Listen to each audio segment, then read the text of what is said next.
Terima kasih Pak. Saya senang pagi ini kita bisa bertemu.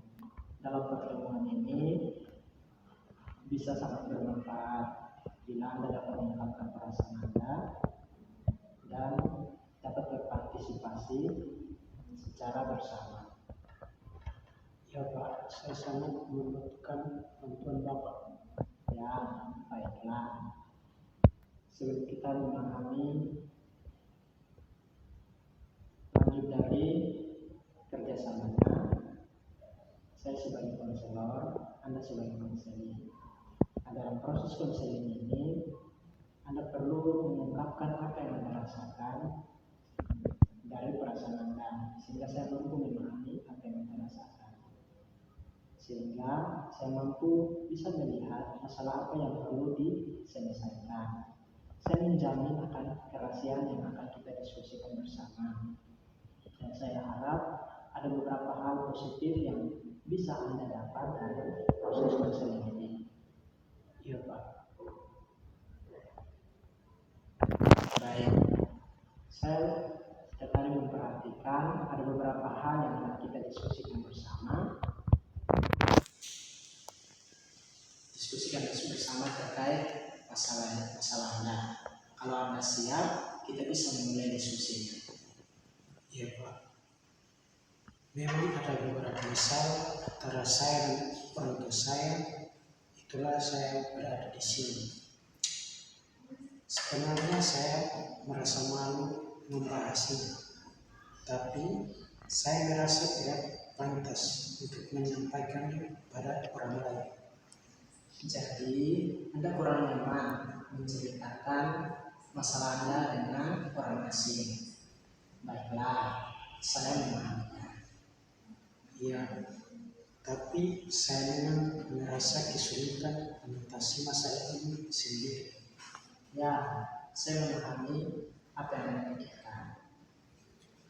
Kalau boleh memilih, saya tidak ingin membahasnya kepada orang lain.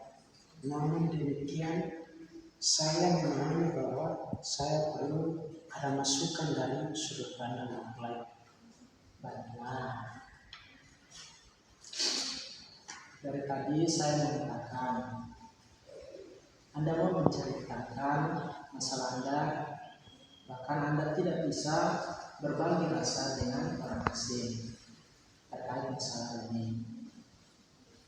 Bahkan saya tidak bisa dapat memprediksi perasaan Anda sekarang ini. Saya biasa bertemu dengan orang yang kurang nyaman, tapi waktu demi waktu mereka dapat terbuka, bahkan bisa berbagi cerita. Saya harap waktu demi waktu ini Anda bisa lagi lebih nyaman berada di ruangan ini. Saya harus setuju dengan Bapak. Oke, baik. Bagus itu. Kita lihat ke depannya. Iya, saya belum pernah melakukan konseling sebelumnya. Namun saran dari wali kelas saya, maka saya harus mengambil langkah ini. Betul. Oke. Dan tadi Anda mengatakan bahwa Anda selalu menyelesaikan masalah dan melakukan segala sesuatu sendiri. Saya berpikir dalam sudut pandang yang seimbang dalam menyelesaikan masalah Anda sendiri dengan melihat sudut pandang dari orang lain. Itu sangat bermanfaat bagi Anda. Bagaimana pendapat Anda? Ya, memang saya belum berhasil melakukannya sendiri.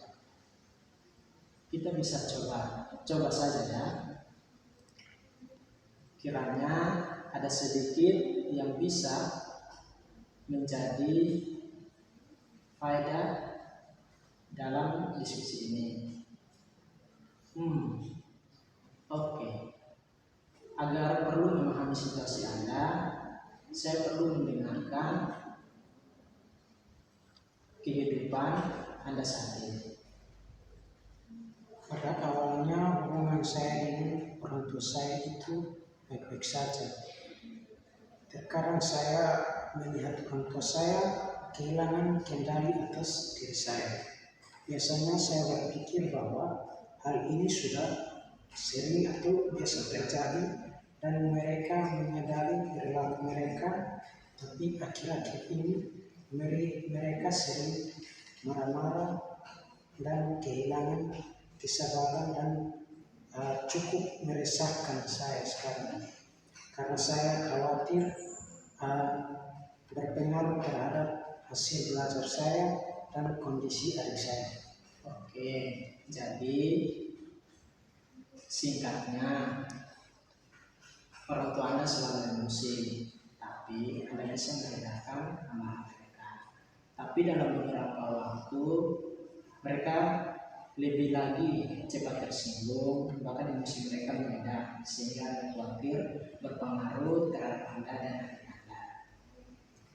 Ya, saya baru kelas 2 dan saya juga belum tamat hasil belajar yang sewaktu kelas 1 ya masih bisa saya terima meskipun tidak secemerlang waktu SMP dulu. Sedangkan adik saya masih SD dan dia akan sangat sulit nanti jika dia dibesarkan dengan lingkungan yang seperti itu. Ya, Anda tampaknya sayang sekali dengan adik Anda. Dengan Anda selalu memikirkan dampak dari masalah ini dengan masa depan adik Anda. Tetapi saat ini saya merasa bahwa semakin jauh niat belajar tersebut, jadi saya mulai khawatir akan pengaruhnya pada hasil belajar saya nanti. Apalagi adik saya pun juga masih SD. Oke, Anda khawatir dengan potensi belajar Anda dan mental adik Anda. Mungkin, oke, saya bisa atasi ini.